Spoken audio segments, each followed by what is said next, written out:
Hey Jen,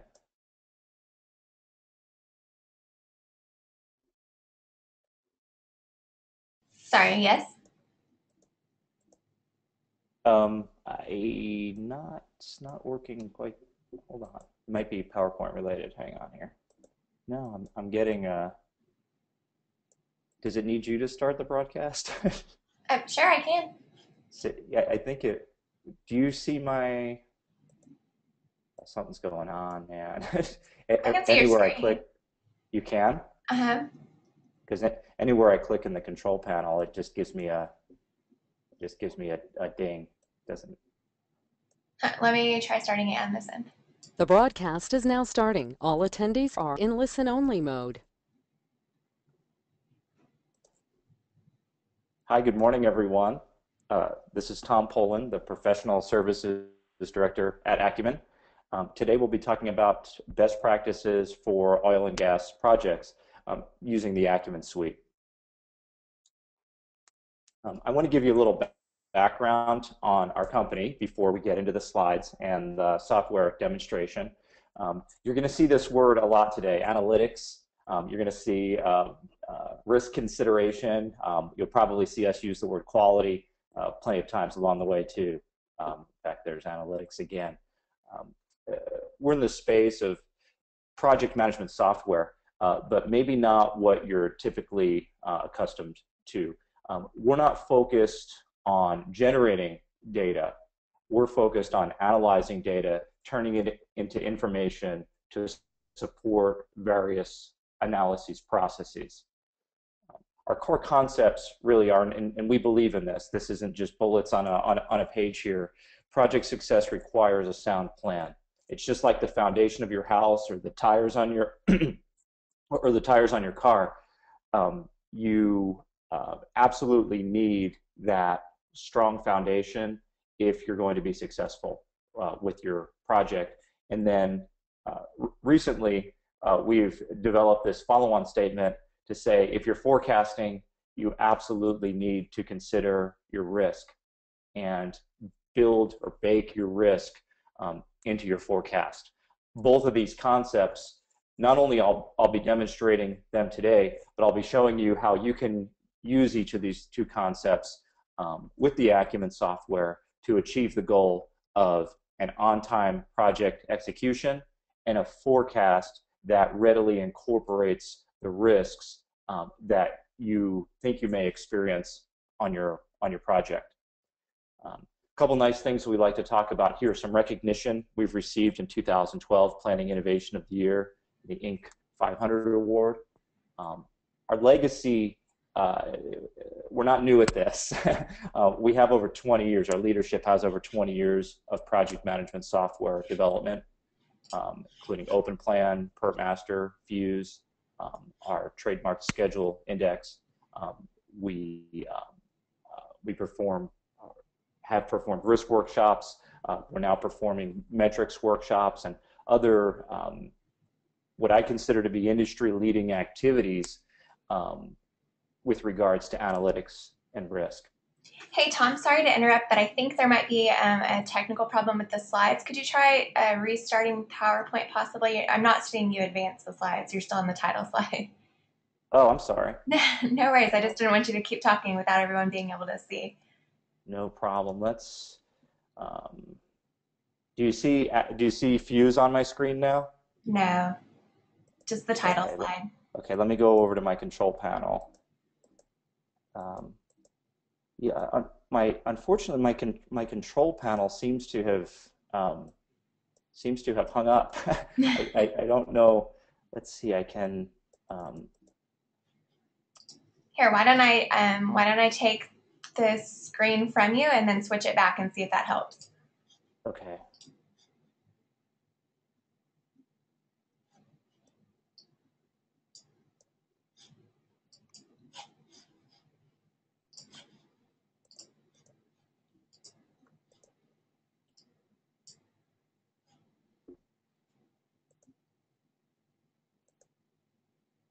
Okay, I think we might be in better shape There now. we go. I can see views now. Okay, because I'm seeing the timer on the it showed me that the webinar hadn't started, so I admit I was a little nervous as I was talking. So let's get back to it. Let's see here. Let's go to I closed PowerPoint. Let's open my file. So we get an extra demonstration of PowerPoint today. Okay, now let's see this critical point where I go to slideshow.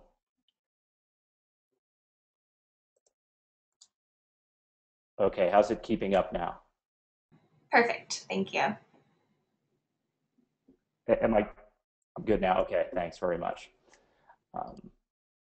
Okay, one thing you'll hear me talk about, and in fact, you'll see this manifested within the software, is our S1 to S5 schedule maturity model.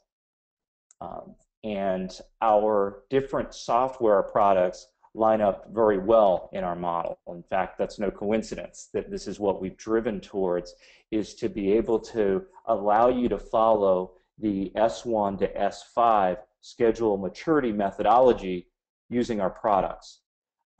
S1 might be a bit of an exception, because for S1, which is building the schedule basis, building the baseline, getting to that first plan, we want you to use the schedule tools that you're already using, whether that be MS Project, Primavera, Phoenix, or some of the others. S2 is really where we get into Fuse, which is this critiqued phase. Project diagnostics, we could say analytics once again.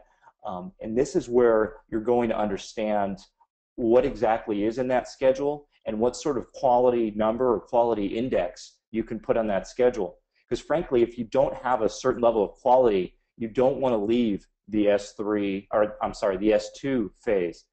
Because if I create a risk-adjusted schedule on a schedule that doesn't have a very solid foundation, I'm just kind of spiraling down into progressively lower quality. So S2 is paramount, and it's paramount to revisit even as you advance to the other phases, to say, does my schedule hold water? Is it linked? Does it meet various indices that we've determined are optimal for a high quality schedule? On to S3, when we think we've satisfied the criteria of S2, we go into a risk-adjusted schedule. And this goes back to what I mentioned earlier about having a sound forecast needs to be, take risk into account. Well, at the point of schedule baseline, the entire remaining work is your forecast. So that's an opportune time to perform your risk analysis, begin your risk register, and map those risks to specific activities in your schedule, run the Monte Carlo simulation, and see which risks are driving your expected finish date the most. If that's not tolerable, you've got more work to do, because you need a path. As a good program manager, as a good program execution team, you need a path to success. If your schedule won't support success, I virtually guarantee you won't be successful. So if the S3 exercise doesn't go very well, and from my experience, it often doesn't, the schedule tends to get longer from a risk adjustment, not shorter from a risk adjustment. That's where we move into Acumen 360, which will help you optimize the project and find those opportunities to still finish on time without removing the impact that the risks are having on your schedule. In other words, process A might be strongly affected by risk and push the schedule out 6 months. But if there's opportunities for process B, which follows process A, to occur in a shorter amount of time, maybe there were constraints and lags in process B that don't need to be there, that the team can commit to working without, you might just end up with a schedule that's on target or pretty close to target after the risk-adjusted exercise. Also in the Acumen suite, we've got the tools to be able to report and demonstrate the information that you have in your schedule through the risk-adjusted schedule, through the optimized schedule, to get team validation and buy-in. so that it's a plan that everyone can not only live with, but they can work towards and execute as well. So again, you'll be seeing these S1, S2 through 5 as I'm using the tool as well. If I don't point it out specifically, and I'm going to try to, you're going to see it right across the top menu bar of the application. So you'll always know what process I'm working within as I'm using the various tabs in the application. Okay, here's some research we've done, and this is absolutely amazing. And not only are we going to talk about how we've done this past looking, we're going to talk about one element of the application that shows us how projects are correlating their quality to their on-time completion. We're going to show you that in real time as people are using what we call Acumen Cloud, which is our benchmarking utility. Over on the left-hand side, bottom left corner, where 0% and 0% converge, is what is this? Our x-axis here is our fuse schedule index, and we didn't make this up. These are real data points from real projects. As this schedule index, which I'll tell you right away is a quality-focused index, and I'll show you the elements of that. As this increases, the probability of on-time completion goes up to 100%.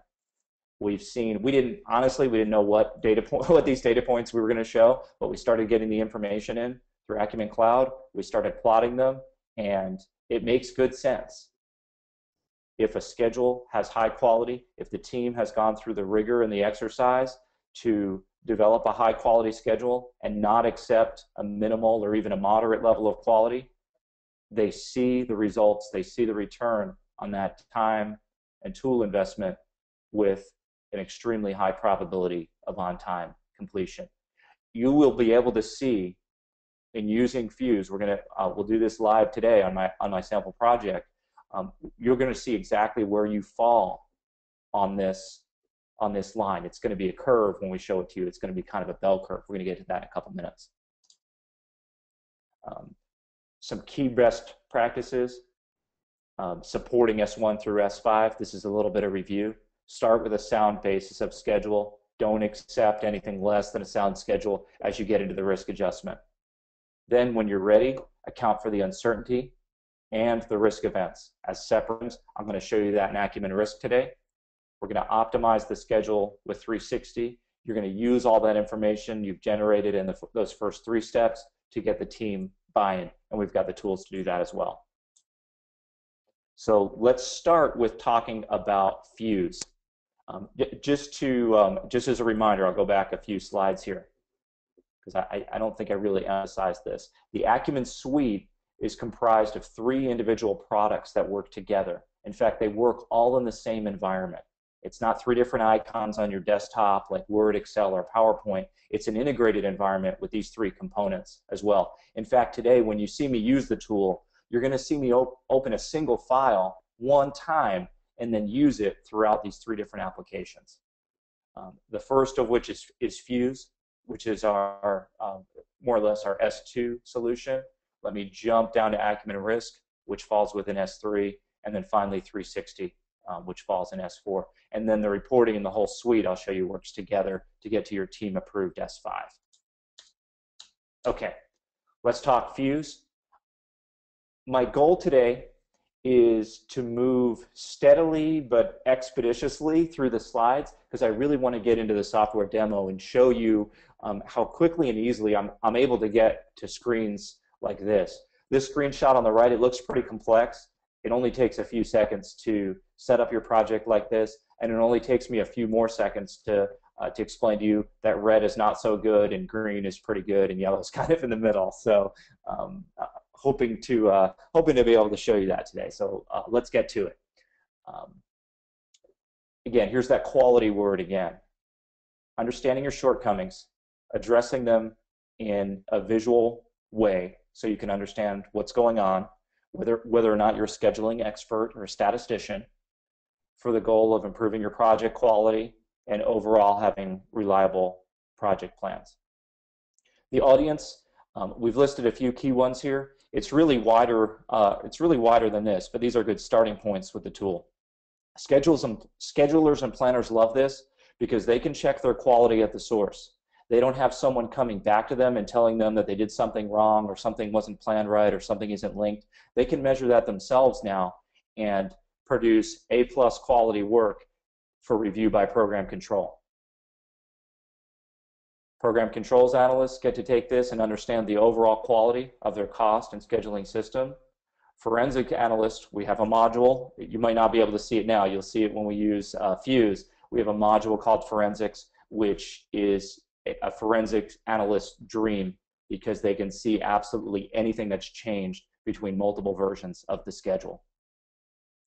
Some of our features, industry standard metrics, we're going to talk about that in spades, so I'm going to hold on for that right now. Forensic analysis we talked about. The dashboards and reports, this is just kind of one view up on the screen. This is one of many views and reports that we're able to show. Here's that benchmarking where I mentioned Acumen Cloud. We'll be looking at that. Many of you do use Primavera, and we have integration with P6 Web. So effectively, you're directly connecting the Acumen suite to your Primavera database without a series of imports and exports if you have many projects. Let's talk about these metrics. There's so many of them. In fact, I think we have close to or over 300 in the suite now. It can be a little intimidating at first. So we've broken it down into some high-level categories here to give you an understanding of just all these different things that you can measure in the tool. Schedule, cost, performance, characteristics, earned value, and risk. But even then, even within those, we have these subcategories. If I see at a high level, I have a schedule logic problem, you're going to watch me in the demonstration drill into a completely separate logic metric view, which shows me all these different logic metrics. And like we had on the previous screen, the red, yellow, green, just directing my eyes right to where the problems are on the schedule, and frankly helping me ignore the items for the time being, ignore the items that are green and that have no problems. Certainly we want to celebrate those, but before we go into our S3 phase, we want to make sure that we're green across the board. So we've incorporated, as we mentioned earlier, we have a lot of experience out there in industry. We've incorporated these best practices, these industry standards, PMI, AAC, NDIA. Just yesterday I was working on the Government Accountability Office, GAO metrics, and upgrading those. DCMA, their 14-point schedule assessment, is in our tool. So what we've done is we've developed this metrics editor, which we and our customers use. It's right there for you in the tool. And we've just absorbed all these different standards, all these different ways that different companies, organizations, and industries look at their projects, and we've built those into the tool. So if you're doing an oil and gas project and you have specific focus metrics for your industry, they're in there. If you're a U.S. government contractor and you need those DCMA and GAO metrics, they're in there. In fact, we have customers who look across the standards and pick and choose the metrics from the different standards that they feel are going to be most representative of quality in their schedules. So it's amazing what you can do. I'm going to move forward now because I'm going to be showing you all this. There's some Acumen-specific metrics in the tool that you're going to see. They have descriptions in there because you might not be familiar with some of the terms that we've developed to describe these. You know, finish compliance, are your tasks finishing on time? Insufficient detail, is your activity count very low, but the duration overall in your schedule very high? Let's see, if I only have a few activities and I have extremely high durations, I don't think I'm detailed. Well, we put a number on that so that you can measure that across your schedules or within the same schedule from month to month, either way. Logic density, how many links do I have on tasks? Is it an excessive amount of links? Do I have these logic hotspots that are like Grand Central Station, you know, an activity that has 100 predecessors and then maybe has 100 successors as well? that might be accurate, but you might be creating a tremendous amount of risk by doing that, and it might not be the best way to sequence your logic. Or it might, but you'll be able to use the tool to understand where those hotspots are. Schedule redundancy, how much float you have per activity. If you have a very low float ratio, is this too aggressive a schedule? Is one little adjustment, is one little problem in our schedule going to undermine the whole plan? So these are some of the more advanced metrics that are sort of using other metrics and then producing an index or a ratio. Rest assured, we have all the basics in the application as well. Our activities finishing on time, do we have negative float, are we missing logic? I'll be showing you those. Here's this cloud that I was talking about earlier, and it relies heavily on our schedule quality index, which is comprised of some basic and some more advanced metrics. Like I consider missing logic to be a pretty basic metric. I either have full logic on an activity or I don't. This schedule didn't do so well on missing logic. Logic density, how many relationships I have per activity. This one did a little bit better. The percentage of my project that's critical. My use of hard constraints, negative float, detail, lags, leads, and then how many of these merge hotspots that I have. The system takes all this data together. It doesn't take your schedule. It just takes the results of these metrics and it plots them relative to all other projects that have been submitted to Acumen Cloud, which at this point I believe is tens of thousands. And one, you get a schedule index. That doesn't change. That's just based on these items. But now this percentile and probability of success, this isn't some mapping table that we have in the tool. This is the ever-growing table in Acumen Cloud of quality results combined with the success of the projects that are submitted. So it's showing us that this project's doing pretty well. We have this sort of bell-shaped curve. It kind of has taken on a life of its own because these are real projects. But we're in the green. We're towards the kind of the tip-off here. So we're doing pretty well. And frankly, if we can improve this missing logic and some of these other these lags that are towards the yellow or the red area, this project will have a very compelling case to show with a very high probability of success. Does that guarantee success? No way. Is it a good indicator of success? Yes, yes it is. And I would want my baseline to look at least like this one, maybe a little bit better, so that I can turn to my program manager and say, we've got management to do. We actually have to manage this program. However, our schedule is at the level of quality that puts it among the top in our industry for success. Schedule cleanser. This is very helpful as well. I'm not sure in the demonstration I'll get quite down to this level. Maybe if I can move quickly and stop talking so much. But the schedule cleanser helps me either wholesale or by selectively removing items. I can remove my hard constraints. I can remove my leads. I can convert my lags to activities to see on a critical path what impact they're really having on me. And we give you a way to do that without having to go back to the scheduling tool. We actually create a scenario and something that you can export as a schedule back to your scheduling tool using the schedule cleanser. Let me go into the tool finally. I'm going to open a project in Primavera. I just have this sample XER file.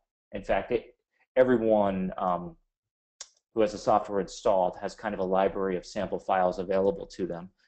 So those are the ones I try to use in the demo since the users have access to them as well. And very quickly here, I've imported the project. I can look at the WBS hierarchy, confirm that I've opened the right project. I can see a little Gantt chart out here. And I can drill down to the lowest level of detail. To be honest, I don't use this screen very much. I use it more now that it has these neat calibration sliders that I'm going to be talking about later on with 360. But long story short, on this screen is this is how I get my information into the software. You can see that we have some of the commonly used tools as buttons across the top here, but there's some more secrets underneath each button where there's even more ways to bring projects in. And for instance, Primavera has a number of different ways, whether you're connecting through web services using XML, even P3's on there, and using single or multiple project XER files. Let's move on to, I can spend a lot of time talking about these individual settings, but let's get to the real heart of it for the purposes of the demonstration here. Let me go ahead and do a quick quality assessment on this schedule and just kind of see where we land here. We do have some missing logic. In fact, this looks suspiciously like the project that was used on that benchmarking slide, because I'm looking for red. I'll be honest with you, I'm not even reading anything yet. I'm looking for red, and I'm seeing that we have 8 items that have missing logic. I've clicked here, and then I can see those items down here. And I also have a pretty high number of lags across a couple phases here. These phases consist of 2010 and 2011. I've got one lag out here in 2013, and I can click there, and I can look at that as well. Or if I'm not sensitive to what's going on in each individual year, I can go to the upper right-hand corner and I can see the totals for the project for each of these items. And I can click any one of those, and I can see all my 30 lags down here. I can scroll through this list and see exactly what's going on with my lags. I can also see any of the information that I need to see about those activities as well. To be honest, I hone in on the ID and the description, and then look over in my scheduling tool and see if I have opportunities to remove those items or improve those items. Based on these metrics that have been chosen as the quality index, I get an aggregate score. Is 26 a good score or a bad score? Well, that's up to you. I don't like it. In fact, it's red. This means that my performance on these various metrics have conspired together to give me a low score on this project. If I start improving my missing logic, if I start reducing my lags, because those are part of my criteria, maybe I remove some of these hard constraints and find a better way to express them so they're not undermining my forward and backward pass. If I do all those things, that score is going to go up. So if I'm program control and a program manager, I'm not, you know, I was going to say maybe I could baseline this way. I definitely don't want to baseline with the missing logic. Maybe some of the other items I can live with. Maybe I'm under pressure to get to baseline and get to execution right away. But as I'm executing, I need to see this score go up from 26%. I want to see 80%, 90% there, maybe even 100% or close to it. Now, let's do some root cause analysis. What I've shown you so far is just the schedule as a whole. And we're getting good information. In fact, we're seeing that our schedule is not scoring very well. But let's go down the WBS a little bit and see which areas need the most help, need the most improvement. In fact, what I've done is I've expanded my view to level 2 of the WBS. I have a scroll bar here because I have some more items that'll fit on my screen. And I've sorted by score, best to worst. Let's be optimistic. Let's look at the good areas first. And, well, there's not too many of them. So what I can do, in fact, some of these score at 0%. I have a pretty small schedule. They might only have a couple activities in them. So when you only have a couple activities and those have metric problems, yeah, 0% is a possibility. But those would be my starting point, and I can certainly sort the other way around, so I see those on top of the list. And I can drill down from there. I can go to WBS level 3. Let's change this a little bit, and let's group by a field. Let's look at responsible manager, or what I call control account manager. Now this is a little scary because I brought it down to the individual names.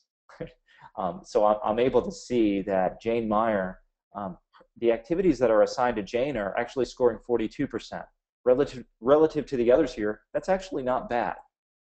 Jim Smith has his work cut out for him. He's only scored 7%, and Terry Jones as well. You know, in fact, all 3 of them have items that are showing red. So I could sit down with them as a program control resource and help them understand what they need to look at first. Jane needs to first look at missing logic. and then maybe understand why so many of her activities are on the critical path. For Jim, we have to start with these lags. And I need to sit with them and understand if these lags are something that can be expressed in activities that have work and resources associated with them. I have a feeling they're just trying to move some dates around and might be adding some lags just to paint a picture rather than to create a real schedule. Any other field that you have available to you from Primavera MS Project, custom fields that you've created, it's all fair game. You can group by any of those items. If you have a location or a responsible or performing department, you're covered. You can group by those. If you have a resource loaded schedule, we can group by the resources, and we can see the information that way as well. So this gives you an idea. This is a great starting point. This schedule quality tab is a great starting point. It's also the basis of the schedule quality index for Acumen Cloud. It doesn't stop there. Frankly, I'd be pretty happy if it did, but it doesn't. There's hundreds more metrics, and we've grouped them into all these different categories.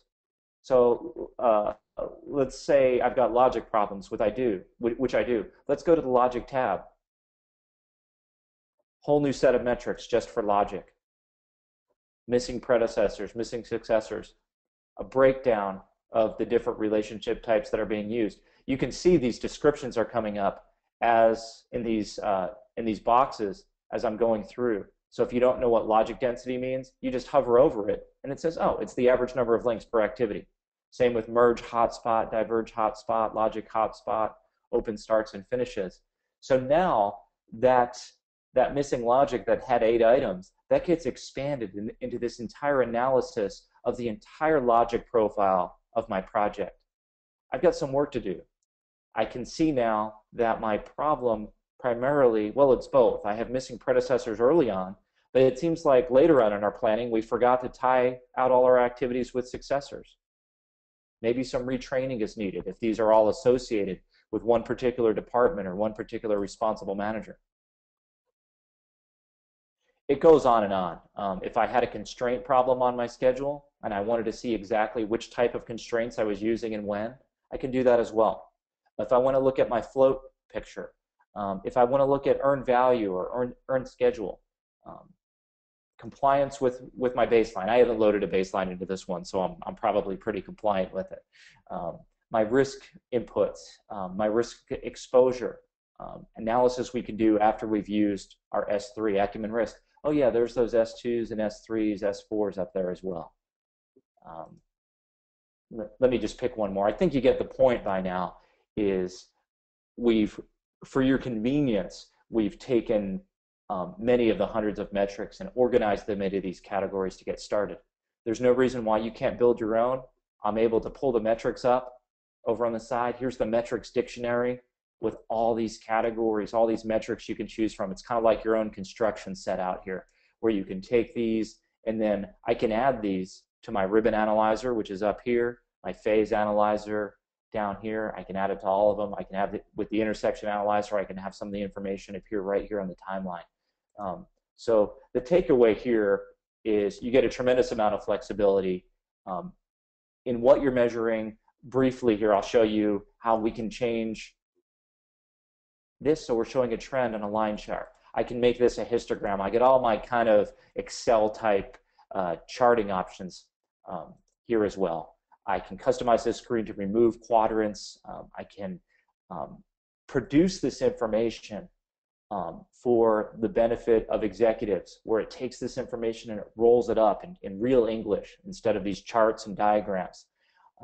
I can publish all of the underlying information to an analyst report to send to a subcontractor who might not have views to show them where their missing logic is. And all these categories, all these metrics, they become Excel tabs. And on the Excel tab is the information that they need to correct in the schedule. When I used this, I had 30 different subcontractors. So I would go in here and I would create these analyst reports to send to the different subcontractors who had problems in their schedule. Their first question always was, how did you develop this information? These are things that I don't know about my schedule that you've been able to figure out.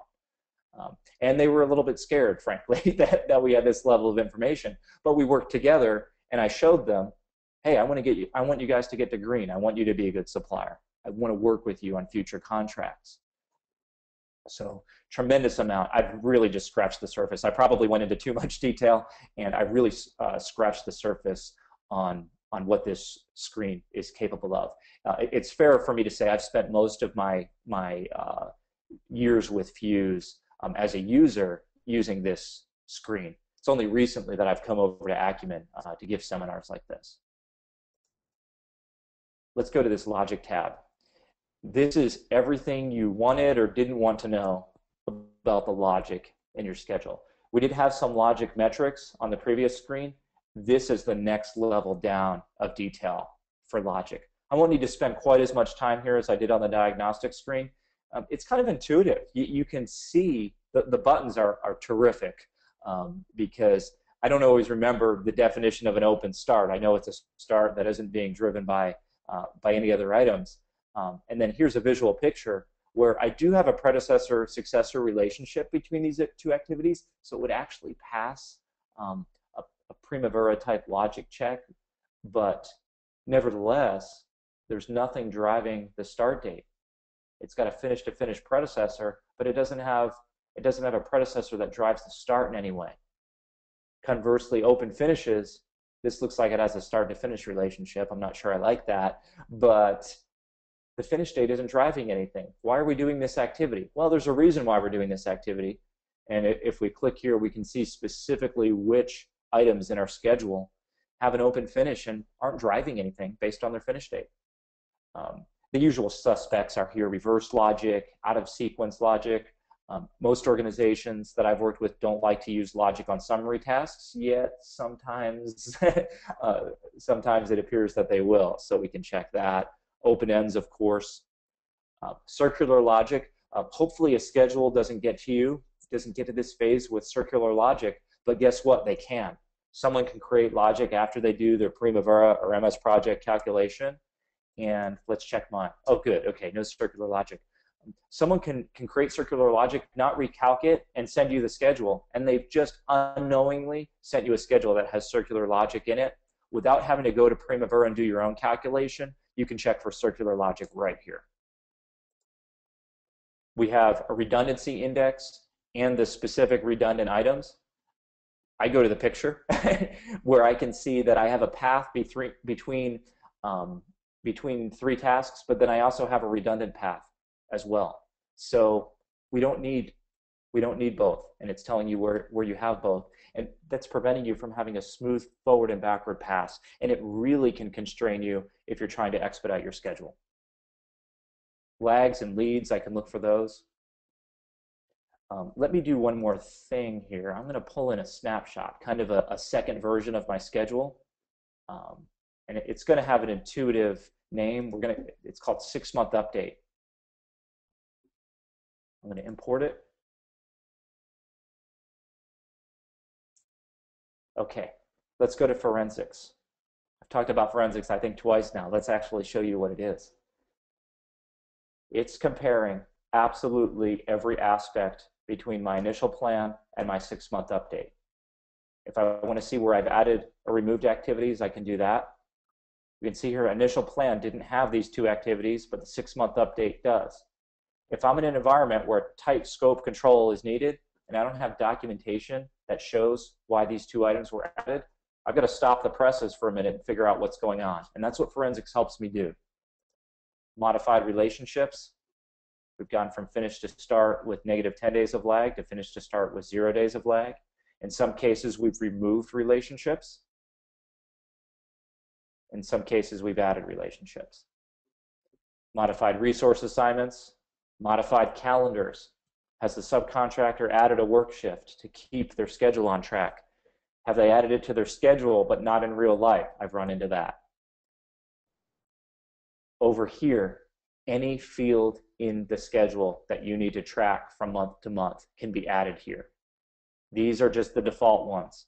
If you use user-defined field 10, and that's the name of the field, you can have that appear here as well.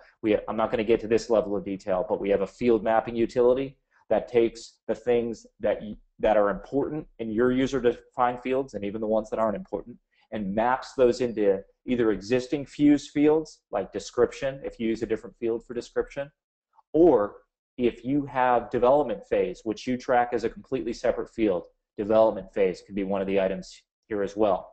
That'd be a useful one to see any activities where the phase has changed. Why? Why is it changed? Was this something that we've done intentionally, or is this something that we need to correct? So I can freely take these two schedules. I could do it with 3, 4, 5 if I wanted to. Click any one of these fields, and I'll see all of the changes. It gives me the delta between the dates, so I can quickly understand that this is a 157-day difference right here. So really, the sky's the limit. And oh, by the way, you're going to keep seeing this publish button. I can publish this to Excel. It'll create a workbook where all of these items that are buttons will be individual sheet tabs in Excel. So the Excel user gets the benefit of all the information that's available to you, the Fuse user, on this screen. Okay, let's go back over to PowerPoint and let's talk about Acumen Risk.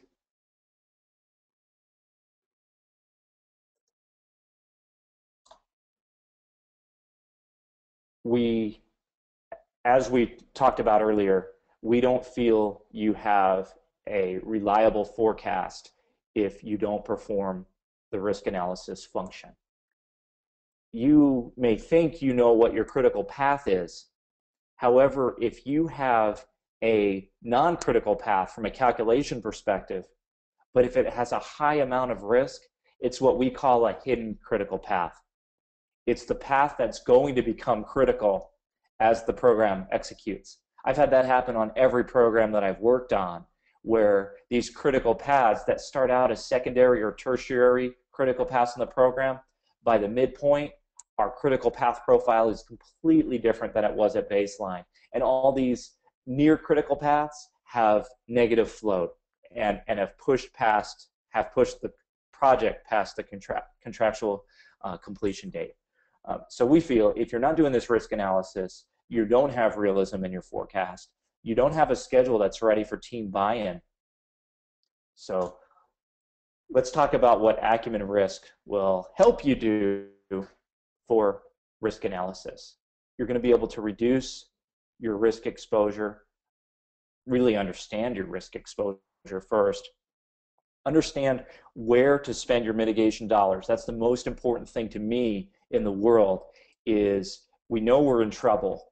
I know when we do a risk management exercise we're going to be in trouble, and then we have a budget, whether it's an explicit budget or an implicit budget, we have some way to perform mitigation, but we need to know where to perform that mitigation, and that's where we're going to drive towards in our Acumen Risk demonstration today. We're going to assign risk to this demo project, and then we're going to figure out where our mitigation dollars are best spent.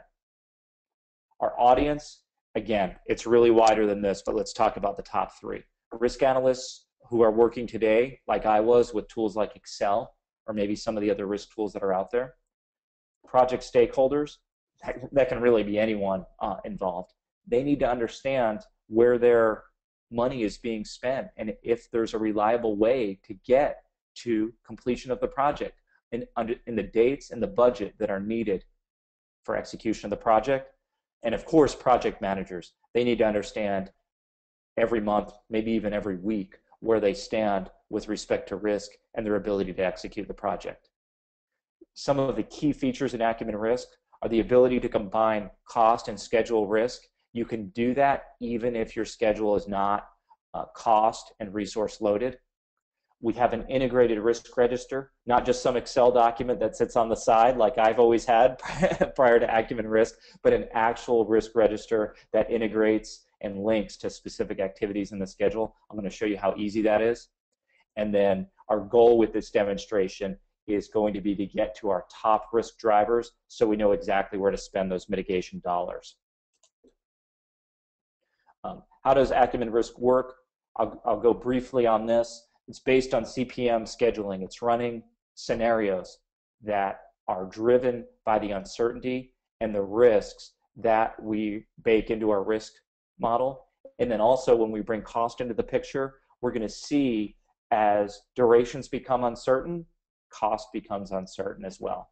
There's no way on any project that I've experienced to expand the amount of time that it takes to execute the project and not have at least some cost impact. We use a Monte Carlo simulation, which, for lack of a better term, is a brute force approach. You'll get to control the number of iterations. It follows the logic. It does the forward and backward pass in every single scenario, and gives you a reliable histogram to start working and a reliable risk impact chart. Most people call it a tornado chart. We like to think it's something a little bit different, and I'm going to show you why. Some alternate approaches. I'm going to move pretty quickly here because these are things that we don't want to do, but these are approaches that we've seen. One is to only risk load the critical path. What's the problem there? We talked about it earlier. It assumes that you know what your critical path is. Well, guess what? When some of those non-critical paths get risk loaded, they're going to become the critical path, or they have a likelihood of becoming the critical path. So we don't like that method. We feel that puts blinders on you to some of the things that can surprise you. And risk management is about understanding your surprises. So don't blind yourself to them, and embrace them. Another method we see used quite often, actually, is creating a summary schedule that's utilized just for the purposes of understanding risk and maybe even facilitating a risk workshop. People love this because it gives them a way to understand really what's going on in like a 20 or 30,000 line schedule. It's you can create this abstract schedule, that's what I call it, and put it up on a couple screens or hand it out on a couple sheets of paper, and everyone can look at it and say, oh, okay, I understand the 40,000 foot view of this schedule. The problem is it becomes a very difficult exercise to create a logical risk model. By summarizing the schedule and creating this abstract, you're losing the logic integrity, the calendars, the detail of the schedule. If you recall, I said our Monte Carlo simulation does a true forward and backward pass. Not only that, but it respects the calendars. It respects all the detail and activities in the schedule down to the absolute lowest level of detail. It's kind of a bottoms-up approach to risk calculation, and it does it so quickly, and you're able to load the uncertainty and the risk so easily in Acumen Risk, even on a large schedule. There's no reason to have a summary schedule. You're going to see me go top-down when I do my uncertainty assessment and when I do some of my risk mapping. When I go top-down, as long as my schedule is built on a WBS, I'm getting all those benefits of working with a summary schedule without having to create, as we say here, a separate model that I need to maintain as well. I don't want to maintain two schedules.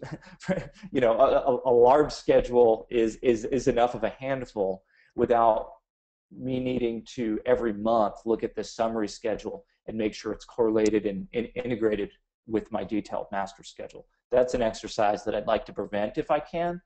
Acumen Risk gives me the ability to work as expeditiously as though I'm using a summary schedule while working with the detailed schedule. Uncertainty factor. We give you a very easy, graphically compelling way to do 3-point uncertainty estimating on every activity in your schedule. You can go top down from the summary level and do this very quickly. My demonstration is going to be worth 1,000 words compared to the slide here, but some of the key points that you're going to see me do it very quickly. More quickly than engineers can come up with the uncertainty profile. I'll be able to move the slider and keep up with them. It's removing the complexity. We're talking colors and sliders. We're not having people sit down and calculate the distribution type and then put in the numbers, the 3-point estimates based on, no. Eliminates crazy rankings. That sounds good. I'll show you how we do that and how crazy rankings, we can do them if we need to, but we can also show how they would stick out like a sore thumb. And we can group this view. This is very important by WBS, But if you remember on the diagnostic screen, I was grouping by, or I showed you how I was able to group by location. I actually did group by responsible manager. We can do that when we're determining our uncertainty profile as well. I'll be able to group and regroup this schedule any way that I need to. Example of that is if I had a location that was a higher risk location due to any number of factors, I don't know, maybe due to earthquakes, we can group by that location and take all activities that are assigned with that location and make those higher risk activities. There's an uncertainty template where I determine how those sliders work. Let's leave it there for now because I'm going to show you this on the screen, and I'm going to show you exactly how this uncertainty factor editor works and how the information you create in it can be saved and used and applied as a template to other programs. Risk events. Here's the next step. We've talked about uncertainty and assigning uncertainty to tasks. Well, what if I have separate risk events that can harm my execution process? Well, how do I identify those and rank those? Well, I do that in my risk register. In fact, the system produces this red, yellow, green based on the information that I've told it about the risk. This is another screen that I'm going to show you. Probably not going to get into all the little things that you can change because every aspect of your risk process is configurable. We start with the standard, for instance, the 5x5 probability and impact matrix, but there's nothing preventing you from changing. In fact, I'm going to show you visually how I grow this to a 9x9 and then back down to a 5x5. There's nothing stopping you from taking Acumen Risk, modifying the template on the previous screen and the uncertainty template, and then this event template, and conforming Acumen Risk to your process. We don't use software to drive process. We use process to drive software, and that's what we let you do here. Finally, and you're going to see me do this live, we're going to take our risk events and actually map them to activities so that the risk event will drive uncertainty in our schedule. The critical exercise becomes not managing the tool. You'll see how easy I use the tool. The critical exercise becomes the team sitting down, taking a hard look at that risk register, and then for each risk determining where it will ripple into the schedule and impact different activities. So you'll have the ability to take labor strike, for instance. I hope that doesn't happen. I hope that's not a risk for you, but if it is, you'll get to map that in to the very specific activities, or if you desire, the high-level summaries that would be affected by a labor strike in your schedule. You get to determine the probability and the impact as well.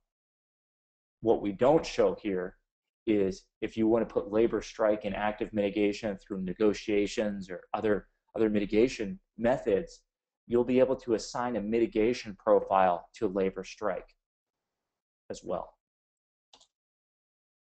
Risk-adjusted schedule is okay. We've spent all that time putting information in, which really isn't a lot of time, and then we run the simulation, and we start getting information out of the tool. It does this forward and backward pass 1,000 times, 10,000 times. You can converge on a specific accuracy level. It'll just keep running the simulation until the results don't vary by more than 1%, or if you want to change that to 5%, that's fine too. You can run it just taking your risk events into account without mitigation.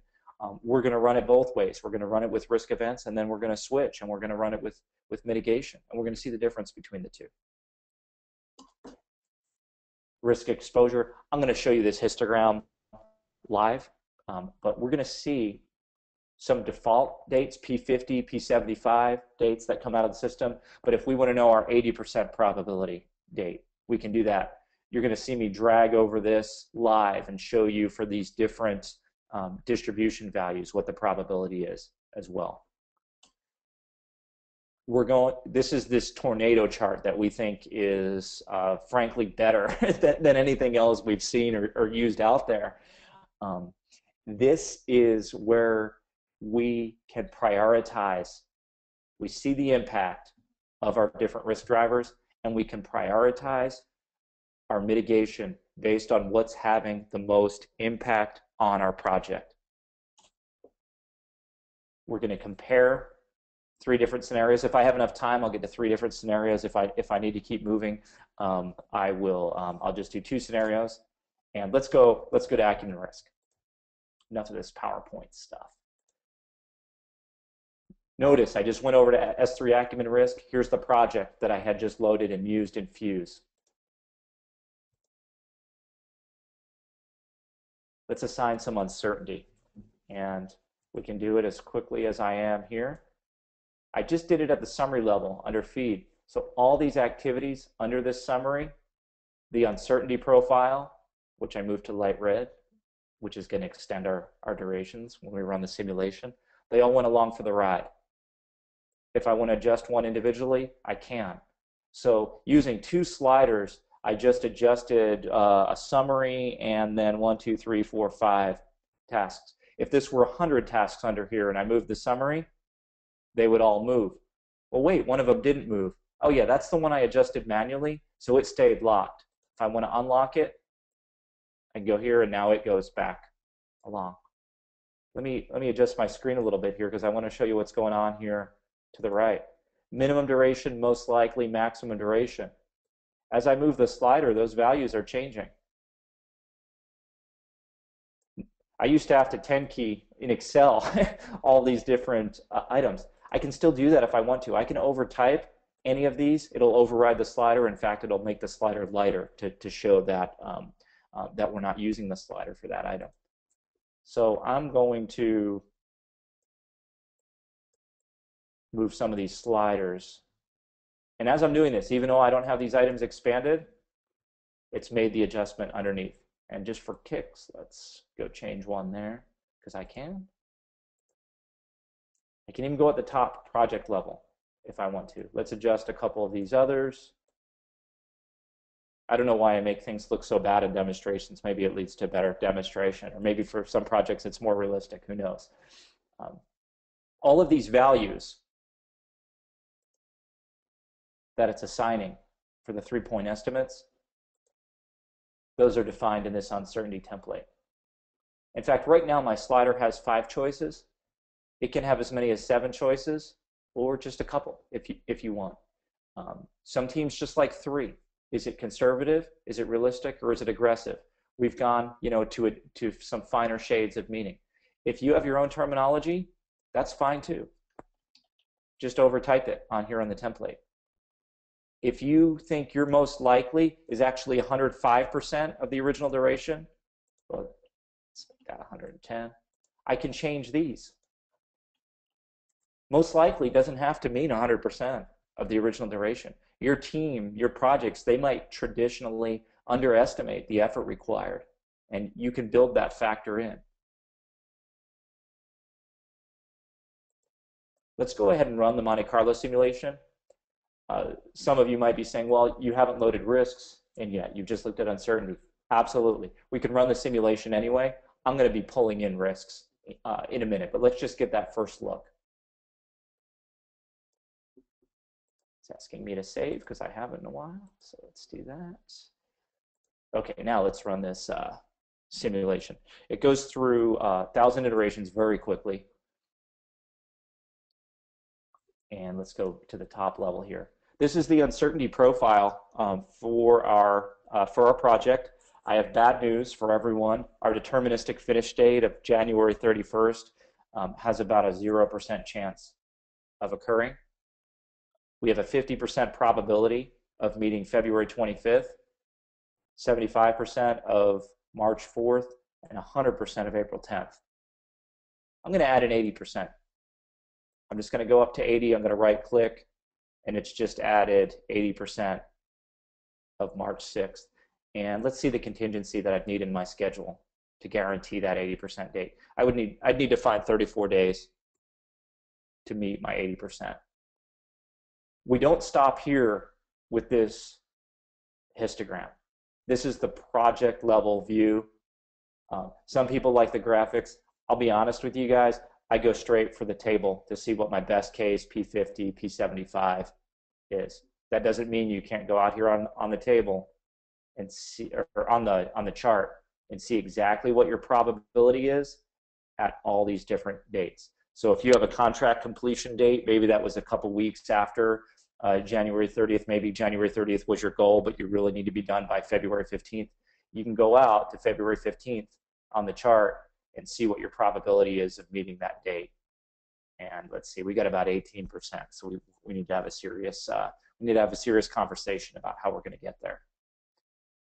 I can go to each one of the functional areas, or the location, or the responsible manager, and I can pull up a custom probability histogram for each one of those areas.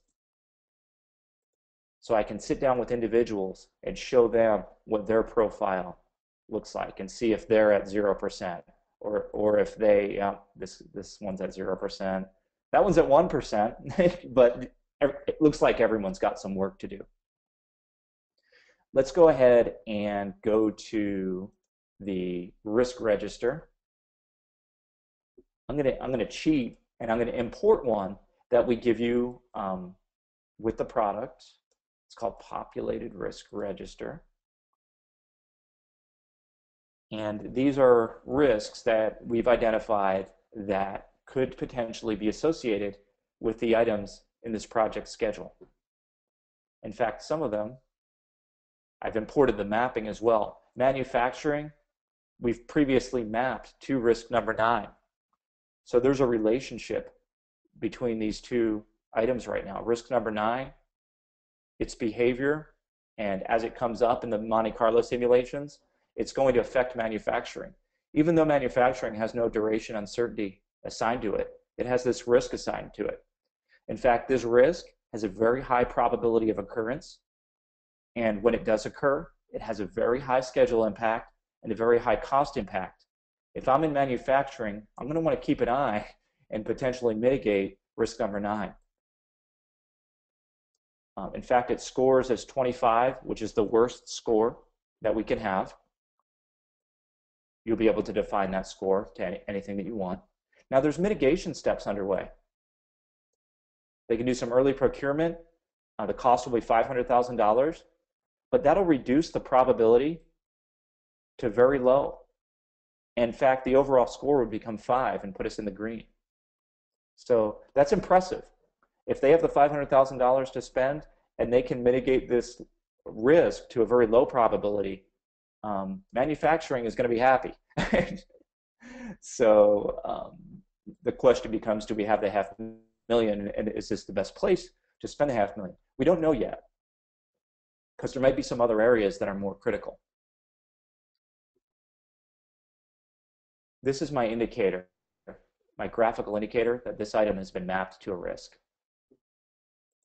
I'm going to map civil design to a risk. And we can tell here that I've mapped it to a risk that scores red. In fact, I can go many to many. I can map it to 4 risks. I can go to feed. I can map it to some risks. I'm obviously doing this arbitrarily. And so, I can go anywhere and perform this mapping process. Before I run the Monte Carlo with the risks, let's at least spend a minute or so on the risk matrix template, because I'm throwing out some terminology here, like very high probability, very high schedule impact. I can't put a duration on very high. Well, I can. I just have to know what I'm doing. I have to know what very high means. And I could probably spend 30 minutes on this screen alone. I don't have 30 minutes, so I'm going to move a little more quickly than that. I can control my probability ranges. This is where very high comes from. And this is what it means: greater than 75%, very low, less than or equal to 10%. I can change these names. I can change these values. Here's the impact ranges. I can change these names. I can change the values. Very low impact is less than 10 days. Very high impact is around 50 days. I can change those to percentages of the original duration and cost as well, where schedule, very high impact, is about 10%. I can change my scoring thresholds. If you remember, some of those scores were red. I can make more of the scores red if I want to. It's all a matter of what my existing process defines in these categories. Or if I'm defining a process, we give you the ability to use these sliders to help you get to the process that you're looking for. I can score this from 1 to 25. I can change the worst score to 100. I can make an asymmetrical scoring matrix where I go red down the line here with a score of 20. The flexibility is yours. Custom fields, we give you, for the risk register, we give you owner. That can be changed. We can change custom field 1 to location, mitigation date, whatever we need to, and then we can enable those over here. So I am going to, let's see, we'll click OK on that, and we can save that template as well and use it on other programs. Let's see, we've mapped risk. Let me run another Monte Carlo simulation. And I think things really went from bad to worse. I was at 0% deterministic finish date before. One thing I noticed right away is my contingency for P80 went up. So I'm in a less favorable situation. I need even more contingency than I needed earlier to hit my 80% confidence level. Let's see, let's add this to a risk comparison. Let's see which risks are driving us the most. Oh, one sticks out right away. Risk 42 is driving me to a 31-day impact at P50. I can show this at P80. I can show this at any other confidence level. I know now where I'm going to spend my mitigation dollars first. If I have some left over, I'm going down here. But I will tell you right away, if you are able to mitigate risk number 42, you're going to get day for day back from that investment. Let's look at this a slightly different way.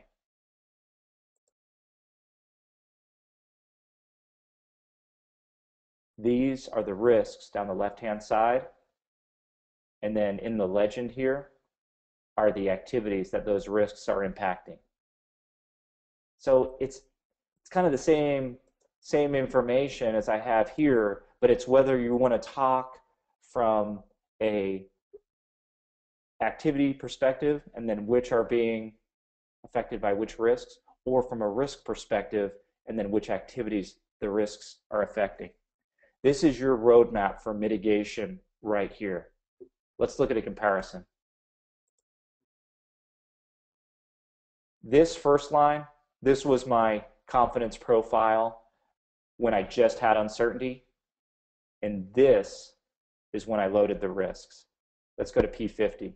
There's a 77-day impact of my risks overall at the P50 level of confidence.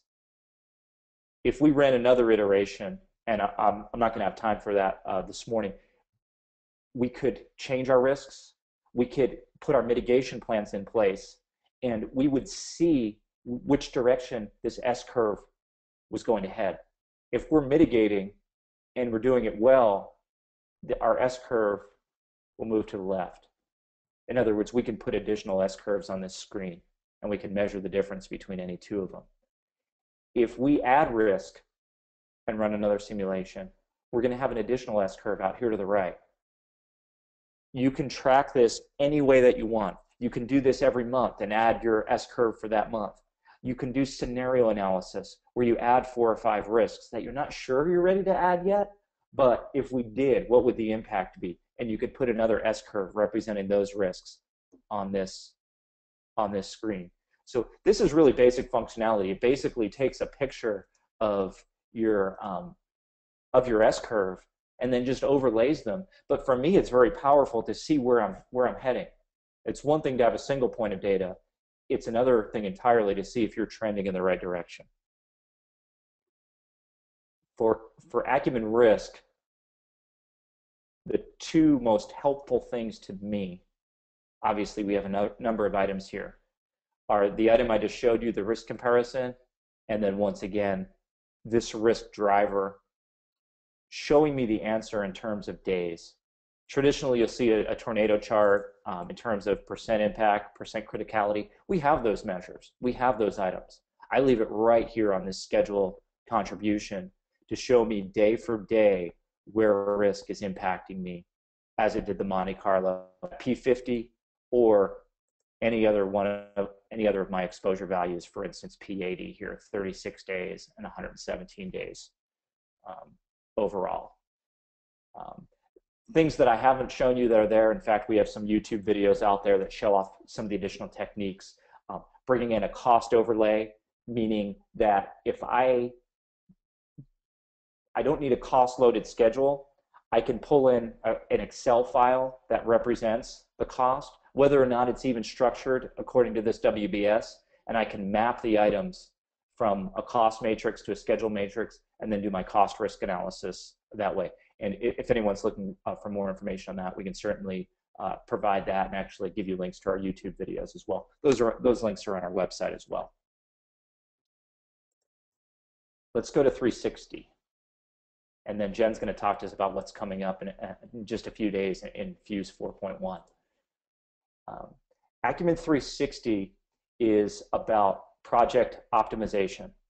As I mentioned earlier, that risk exercise, I don't think it's going to move your schedule to the left or to an earlier finish date. I think you're going to end up with a finish date, a forecast finish date that's to the right or into the future. It may cross your pain threshold of what you're willing to tolerate in your schedule in terms of a target completion date. Acumen 360, it doesn't do it for you, but it really helps you generate scenarios that get you to a date that you're looking for, which kind of means that it does it for you. But you've got to be careful because we can't take a 9-year project and have it occur in 9 days. So 360 is going to help us focus on the areas that we can expedite while leaving the ones alone that we know that we can't. In fact, there's 3 different ways to use Acumen 360. Some are more simple than others, but with complexity comes the enhanced intelligence as well. So let's start with the basics. We can talk acceleration. Let me get this snapshot out of the way because we're going to be creating a few more scenarios here. Start with a simpler view. Okay. Over here, I have calibration sliders. This is my accelerator or decelerator. This is my gas pedal and my brake pedal all in one. It's going to tell me before I do anything that it needs to create a scenario. It's not going to let me trick myself into expediting or decelerating my plan. It's going to create a scenario for me. And that's fine because I can do anything I need to with my scenario, even bring it back to the scheduling tool. I'm going to start moving these sliders and focus your attention on the Gantt chart over on the right-hand side. Requires less time. It's actually expediting the activities. And as I move to the right, it's actually decelerating the activities. And if you have a really keen eye, you can see as I'm doing it in one area, some of the other areas, especially this one, are affected. Well, why is it doing that? If I'm adjusting this slider here, how come it's affecting items down here? Well, it's doing a complete forward and backward pass on the schedule as I'm moving these sliders. So there's downstream impacts based on the relationships between activities under this summary task and activities under this summary task. It doesn't work in a silo. It calculates the whole. In fact, this one seems to have a tremendous amount of impact. It's extending the entire, extending the entire schedule. This is a very quick way to accelerate or decelerate. You have to be careful because I could go down here and tell it that everything requires much less time and my schedule will finish quicker. Well, that might not necessarily be true. So the system needs to trust my judgment when I'm using these sliders. It needs to trust that I'm doing something achievable. This is great for proposal schedules where you need to take an existing schedule and either build in or reduce a complexity factor to create a new prototype of the schedule. But I'm going to show you another. I'm going to show you another method that we have. I'm going to go back to this initial plan, and this is goal-based acceleration. where I can give the system a set of rules or parameters that I want to follow and I want to respect, but I still want to pick a finish date and have it try to meet that finish date. Oh, and by the way, some items that might prohibit me from expediting the schedule, I can remove as part of the acceleration exercise. Hard constraints really sticks out to me as something that would undermine a schedule acceleration exercise, and I can remove them. I can also remove these other items or even convert my lags. Let's pick a finish date. I'm going to be pretty aggressive here. I'm going to see if this January 31st schedule can finish on August 22nd. So I told it August 22nd. The other thing, I could move this slider, kind of the compression slider, see how far I can push it. Then I also get to pick these acceleration scripts as well. These are different strategies. I'm going to show you what's behind these strategies briefly. But for right now, I'm going to see if the system can find a way through our normal acceleration script to meet an August 22nd date. It has. Let's see, our original project was January 31st. Our target was August 22nd. It actually got us to August 21st, 2012. And then it stopped because that's what we needed. It got us within a day, and it was satisfied with that. Once I have that, I can add that as a scenario. So we'll see an additional scenario pop up here in a second. And if I want to, I can take that scenario and I can export that back to my scheduling tool and use that as my new master schedule. Be careful, everyone's going to buy into it. S5, what's a good way to do that? Forensics. See what we've changed. See what we can stand up to. I guarantee you it reduced some durations. It might have even run some activities in parallel that weren't previously in parallel. We have to make sure that the engineering staff can actually accomplish that and that they're willing to commit to it. Let's look briefly at what's going on behind the scenes. You may remember these terms on the screen: normal acceleration, conservative, lag-based acceleration. Each one of these strategies has steps associated with it. Reduce predecessor lag by 50%. Then, if we still haven't met the finish date that we want, it'll start reducing successor lags by 50% and try to get you to that goal date. There's even further complexity down here. I can even filter these steps to look for activities that have any location, any responsible manager, anything that you've used in your custom fields. I can only look at critical activities if I want to and reduce those. Of course, a new critical path might emerge as well. Amazing amount of flexibility in here to focus in on the areas that you feel can be accelerated while leaving the other ones alone. There's no project out there where every element of the project can be accelerated.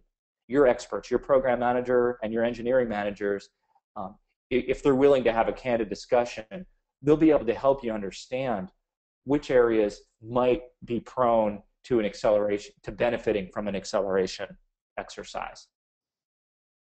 Again, as I work with it, it doesn't replace my original plan. I develop scenarios, and then I have the ability with 360, with Acumen Risk even, to take my risk-adjusted and my accelerated scenario and then bring it back over into my schedule tool at your discretion. It's not a mandatory step. If you get scenarios that you can't live with, you can simply discard them. Okay, so I've gone into detail. I gave you the high level. I've gone into detail. Hopefully, I've done a pretty good job of kind of going through each one and pulling it all together. Jen, if you're there, I'm going to switch over to you. And Jen is going to talk to us today about some cool features that are coming in our 4.1 release, which build upon many of the areas that I've shown you in the demonstration today. So Jen, I'm going to give you control. I'm going to say make presenter. We'll see how this works. Okay, Jen, if you're there. Yeah, I'm here. You've got it. Okay. All right, so as Tom mentioned, I'm Jen Weber. I'm the marketing manager here at Acumen, and we wanted to just give you a quick sneak peek at what's coming in our next release of the Acumen software suite.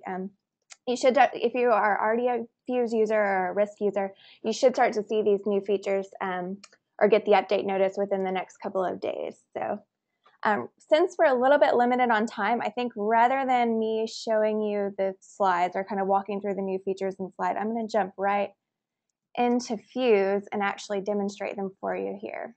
So one of the first new things you'll see is on the Projects tab. We now have integration with Phoenix Project Manager, in addition to the traditional Oracle, Microsoft Project, Microsoft Excel, all of the integration that we had.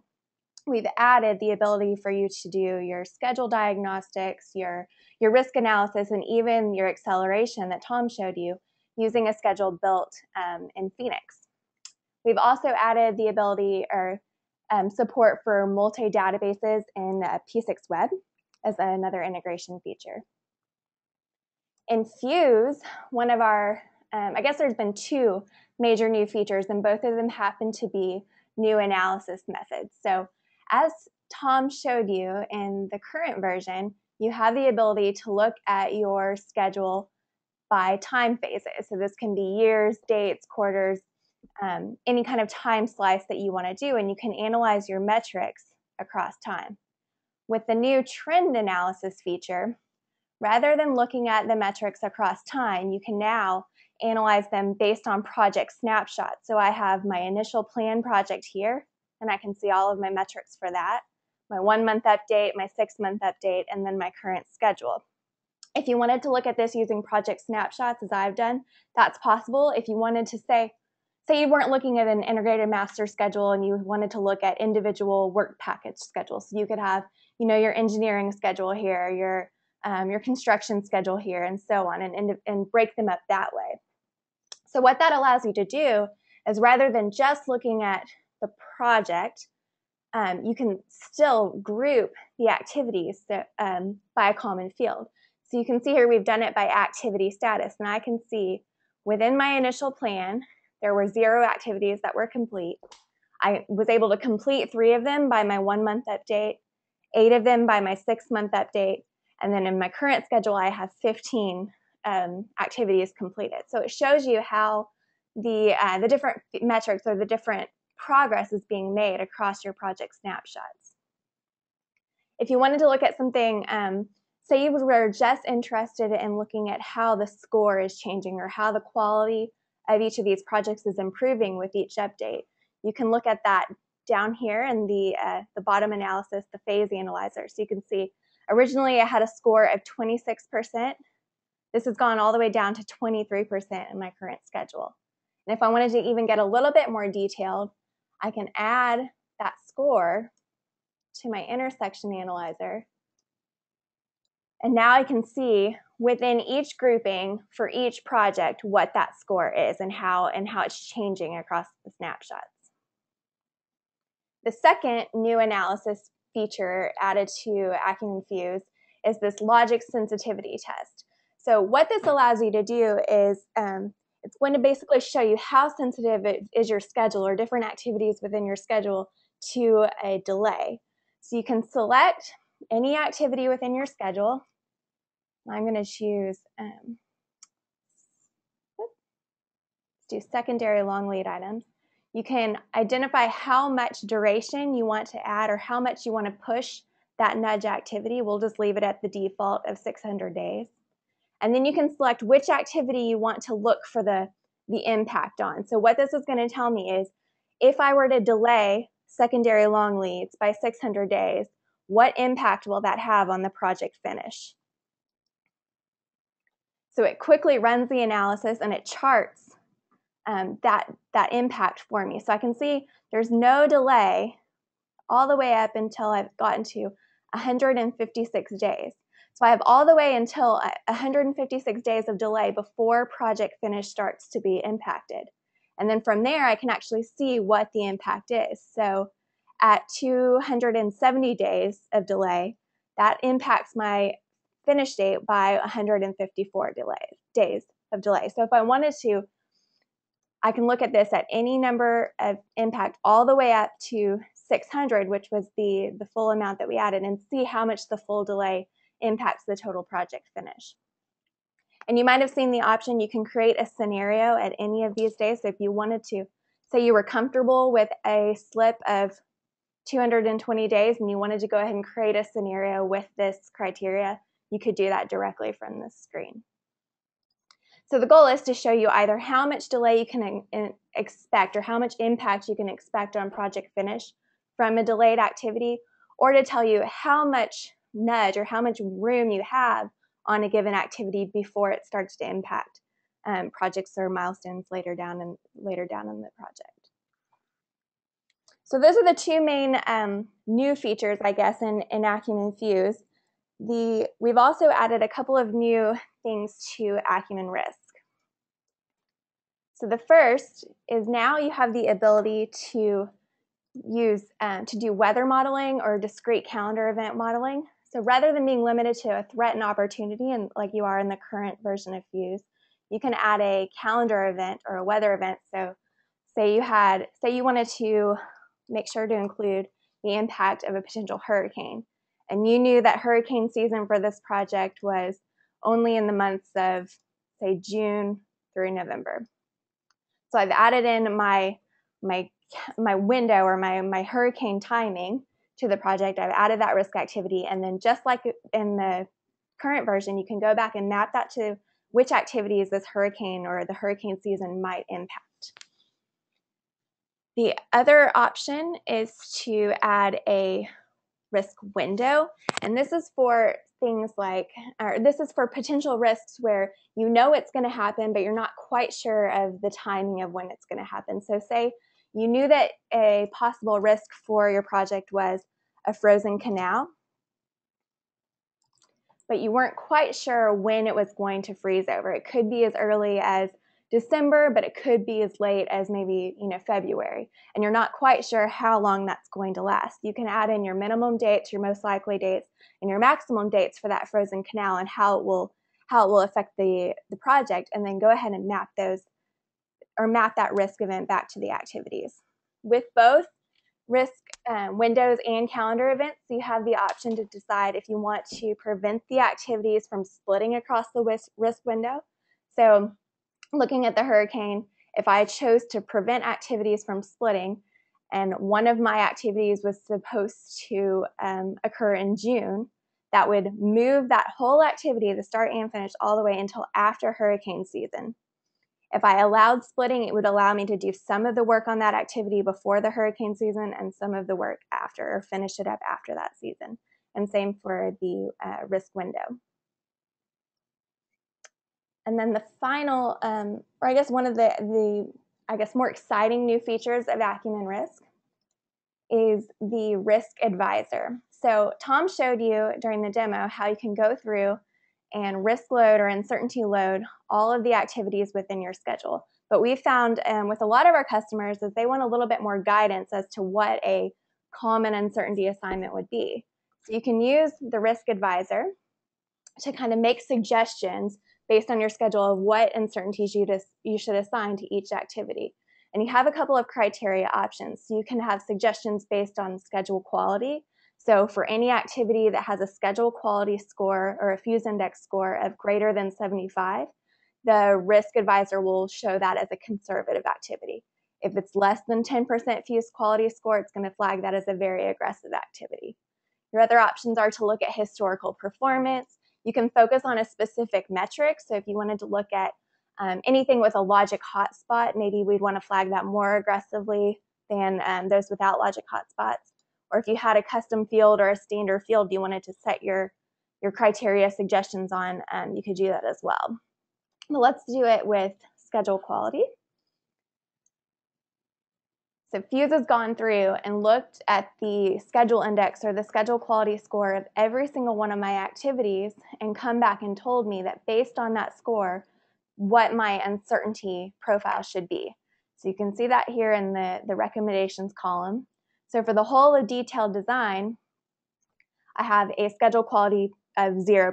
So it's telling me that, or it's suggesting that I flag these activities as very aggressive.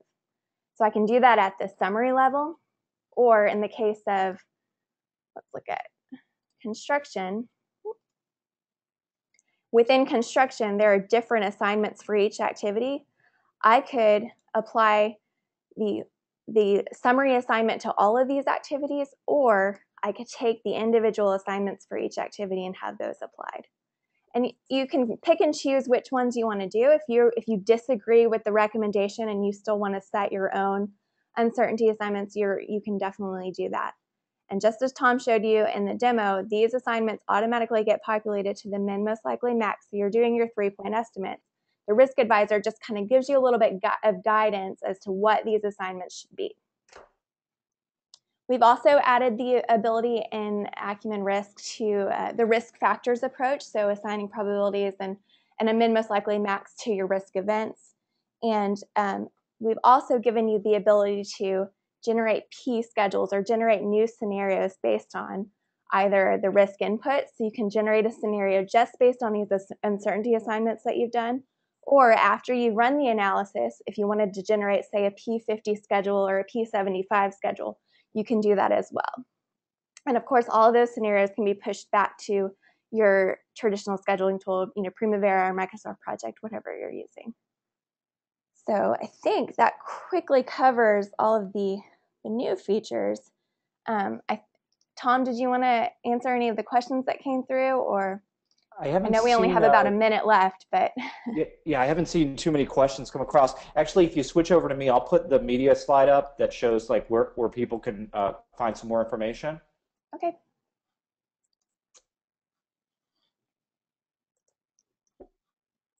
Let's see. Okay.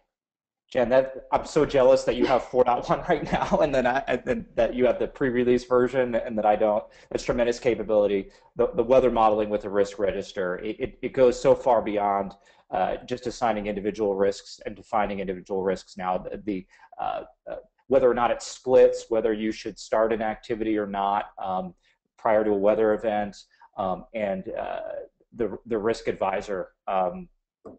People have asked us, a lot of these features have come from questions and suggestions that we've received. The risk advisor is one of them, where people have asked, how can we work even more quickly? How can we get to that first Monte Carlo simulation even more quickly than we have? And they've reached out to us. And on the screen here are different ways that you can learn more information and then reach out to us as well on Twitter, and there's our email address as well. We have a number of white papers up on projectacumen.com. Some have YouTube videos associated with them, and we also have a software trial available of all 3 products. And I know one of the common questions we do get is after the webinar, we will send out the slides as well as a recording of the presentation along with your PDU information. So look out for that email later this afternoon. And I think with that, we can go ahead and wrap up, Tom. Cool. Thanks, Jen. Thanks, everyone, for participating today. Thank you.